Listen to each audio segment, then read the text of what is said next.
ষোড়শ অধ্যায়। দৈবাসুর সম্পদ বিভাগ যোগ। দৈব ও আসরিক প্রকৃতিগুলির পরিচয়। যারা আসরিক গুণগুলি অর্জন করে এবং শাস্ত্রবিধি অনুসরণ না করে যথেচ্ছভাবে জীবন যাপন করে থাকে, তারা হীন জন্ম ও ক্রমশ জাগতিক বন্ধন দশা লাভ করে। কিন্তু যারা দিব্য গুণাবলীর অধিকারী এবং শাস্ত্রীয় অনুশাসন আদি মেনে বিধিবদ্ধ জীবন যাপন করেন, তারা ক্রমান্বয়ে পারমার্থিক সিদ্ধি লাভ করেন।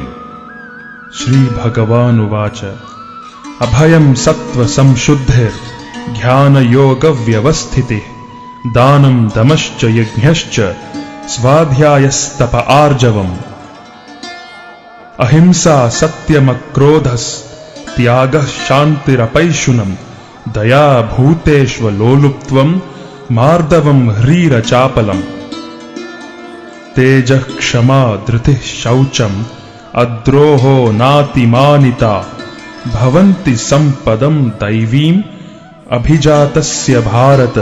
পরমেশ্বর ভগবান বললেন, হে ভারত, ভয় শূন্যতা, সত্তার পবিত্রতা, পরমার্থিক জ্ঞানের অনুশীলন, দান, আত্মসংযম, যজ্ঞ অনুষ্ঠান, বৈদিক শাস্ত্র অধ্যয়ন, তপশ্চর্যা, সরলতা, অহিংসা, সত্যবাদিতা, ক্রোধ শূন্যতা, বৈরাগ্য, শান্তি, অন্যের দোষ দর্শন না করা, সমস্ত জীবে দয়া, লোভহীনতা, মৃদুতা, লজ্জা, অচপলতা, তেজ, ক্ষমা, ধৈর্য, শৌর্য, মাৎসর্য শূন্যতা, অভিমান শূন্যতা, এই সমস্ত গুণগুলি দিব্যভাব সমন্বিত ব্যক্তিদের মধ্যে দেখা যায়।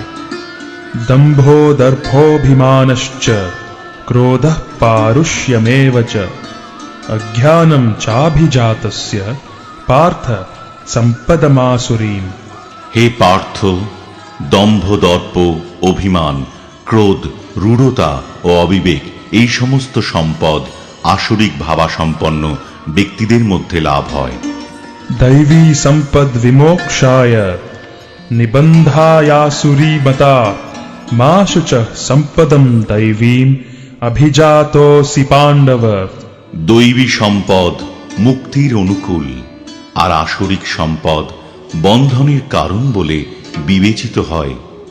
হে পাণ্ডুপুত্র, তুমি শোক করো না, কেননা তুমি দৈবী সম্পদ সহ জন্মগ্রহণ করেছ। द्वौ भूत सर्गौ लोकेऽस्मिन् दैव आसुर एव च दैवो विस्तरशः प्रोक्त आसुरं पार्थ मे शृणु। হে পার্থ, এই সংসারে দৈব ও আসরিক এই দুই প্রকার জীব সৃষ্টি হয়েছে। দৈব সম্বন্ধে বিস্তারিতভাবে বলা হয়েছে। এখন আমার থেকে অসুর প্রকৃতি সম্বন্ধে শ্রবণ করো। प्रवृत्तिं च निवृत्तिं च जना न विदुरासुराः न शौचं नापि चाचारो न सत्यं तेषु विद्यते। অসুর স্বভাব ব্যক্তিরা ধর্ম বিষয়ে প্রবৃত্ত এবং অধর্ম বিষয় থেকে নিবৃত্ত হতে জানে না। তাদের মধ্যে শৌচ, সদাচার ও সততা বিদ্যমান নেই। असत्यम् अप्रतिष्ठं ते जगदाहुरनीश्वरम् अपरस्पर सम्भूतं किमन्यत् कामहैतुकम्। আসরিক স্বভাব বিশিষ্ট ব্যক্তিরা বলে যে এই জগৎ মিথ্যা, অবলম্বনহীন ও ঈশ্বর শূন্য। কাম বশত এই জগৎ উৎপন্ন হয়েছে এবং কাম ছাড়া আর অন্য কোনো কারণ নেই। एतां दृष्टिमवष्टभ्य नष्टात्मानोऽल्पबुद्धयः प्रभवन्त्युग्रकर्माणः क्षयाय जगतो हिताः। এই প্রকার সিদ্ধান্ত অবলম্বন করে আত্মতত্ত্ব জ্ঞানহীন, অল্প বুদ্ধি সম্পন্ন, উগ্রকর্মা ও অনিষ্টকারী অসুরেরা জগৎ ধ্বংসকারী কার্যে প্রভাব বিস্তার করে। काममाश्रित्य दुष्पूरम् दम्भमानमदान्विताः मोहात् गृहीत्वा सद्ग्राहान् प्रवर्तन्ते शुचिव्रता। সেই আসরিক ব্যক্তিগণ দুষ্পূরণীয় কামকে আশ্রয় করে দম্ভ, মান ও মদমত্ত হয়ে অসুচি কার্যে ব্রতী হয় এবং মোহবশত অসৎ বিষয়ে প্রবৃত্ত হয়। চিন্তামপরিমেয়াম চ প্রলয়ান্তম উপাশ্রিতা কামোপভোগ পরমা এতাবদ ইতি নিশ্চিতা आशापाशशतैर्बद्धा कामक्रोधपरायणा ईहन्ते कामभोगार्थम् अन्यायेनार्थसञ्चयान्। অপরিমেয় দুশ্চিন্তার আশ্রয় গ্রহণ করে মৃত্যুকাল পর্যন্ত ইন্দ্রিয় সুখ ভোগকেই তারা তাদের জীবনের চরম উদ্দেশ্য বলে মনে করে। এভাবেই শত শত আশাপাশে আবদ্ধ হয়ে এবং কাম ও ক্রোধ পরায়ণ হয়ে তারা কাম উপভোগের জন্য অসৎ উপায়ে অর্থ সঞ্চয়ের চেষ্টা করে। ইদমদ্য ময়া লব্ধম ইমম প্রাপ্স্যে মনোরথম ইদমস্তীদম অপি মে ভবিষ্যতি পুনর্ধনম। असौ मया हतः शत्रुर हनिष्ये चापरानपि ईश्वरोऽहम् अहं भोगी सिद्धोऽहं बलवान् सुखी। आढ्योऽभिजनवानस्मि कोऽन्योऽस्ति सदृशो मया यक्ष्ये दास्यामि मोदिष्य इत्यज्ञानविमोहिताः अनेकचित्तविभ्रान्ता मोहजालसमावृताः प्रसक्ताः कामभोगेषु पतन्ति नरकेषु च। অসুর স্বভাব ব্যক্তিরা মনে করে, আজ আমার দ্বারা এত লাভ হয়েছে এবং আমার পরিকল্পনা অনুসারে আরো লাভ হবে। এখন আমার এত ধন আছে এবং ভবিষ্যতে আরো ধন লাভ হবে। ওই শত্রু আমার দ্বারা নিহত হয়েছে এবং অন্যান্য শত্রুদেরও আমি হত্যা করব। আমি ঈশ্বর, আমি ভোক্তা, আমি সিদ্ধ, বলবান ও সুখী। আমি সবচেয়ে ধনবান এবং অভিজাত, আত্মীয় স্বজন পরিবৃত। আমার মতো আর কেউ নেই। আমি যজ্ঞ অনুষ্ঠান করব, দান করব এবং আনন্দ করব। এভাবেই অসুর স্বভাব ব্যক্তিরা অজ্ঞানের দ্বারা বিমোহিত হয়, নানা প্রকার দুশ্চিন্তায় বিভ্রান্ত হয় এবং মোহজালে বিজড়িত হয়ে কাম ভোগে আসক্ত চিত্ত সেই ব্যক্তিরা অশুচি নরকে পতিত হয়। आत्मसंभाविताः स्तब्धा धनमानमदान्विताः यजन्ते नाम यज्ञैस्ते दम्भेना विधिपूर्वकम्। সেই আত্মাভিমানী, অনম্র এবং ধন ও মানে মদাদিত্য ব্যক্তিরা অবিধিপূর্বক দম্ভ সহকারে নামমাত্র যজ্ঞের অনুষ্ঠান করে।